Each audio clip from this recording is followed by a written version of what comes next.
पिताजी ने एक बड़ा राज्य सौंप दिया है। अयोध्या का राज्य छोटा है, इसलिए ये छोटा राज्य मेरे छोटे भाई भरत को सौंप दिया है। वे भरत को अयोध्या का राजा बनाना चाहते हैं और जंगल बड़ा होता है, इसलिए मुझे जंगल का राज्य दिया है। मुझे 14 वर्ष के लिए जंगल में रहना है। मां कौशल्या ने जब ये वचन सुने भगवान के, अश्रुधारा बहने लग गई और कहने लगी, है पुत्र, क्या ये पिता की ही आज्ञा है? भगवान ने कहा, नहीं नहीं, पिता की नहीं, ये माता की भी आज्ञा है, कैकेयी माता। कौशल्या जी ने पता है क्या कहा? आज की माता होती ना तो लठ और तलवारें चला देती ऐसी स्थिति में।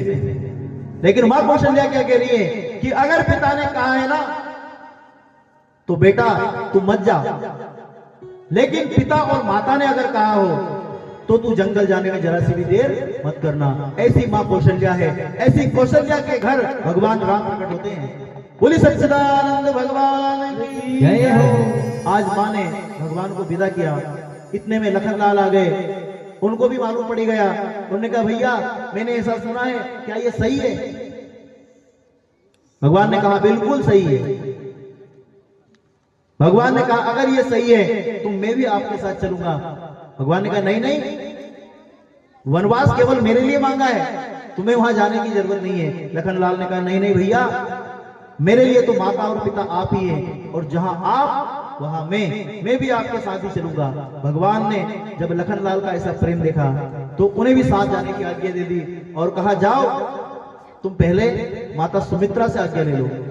आज भरत जी बड़े प्रसन्न चित्त होकर और मां सुमित्रा के कक्ष में गए और बताया, हे मां, मैं बड़े भैया के साथ 14 वर्ष के लिए जंगल जा रहा हूं, क्योंकि कैकेयी माता ने पिताश्री से ये 2 वचन लिए हैं और मैं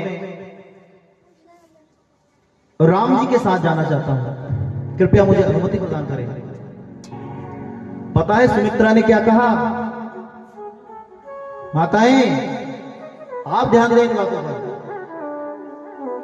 यह राम कथा परिवार जोड़ने का काम करती है। जिसको राम कथा का ज्ञान है ना, उसका परिवार कभी टूट नहीं सकता। आज सुमित्रा कह रही है, हे पुत्र, यदि राम जंगल जा रहे हैं तो तुम्हारा अयोध्या में कोई काम नहीं है। आज से राम को अपने पिता और जानकी को अपनी माता समझकर 14 वर्ष तक उनकी सेवा करना, उन्हें कोई कष्ट ना हो। यह है सुमित्रा। बोलिए सुमित्रा मैया की जय हो।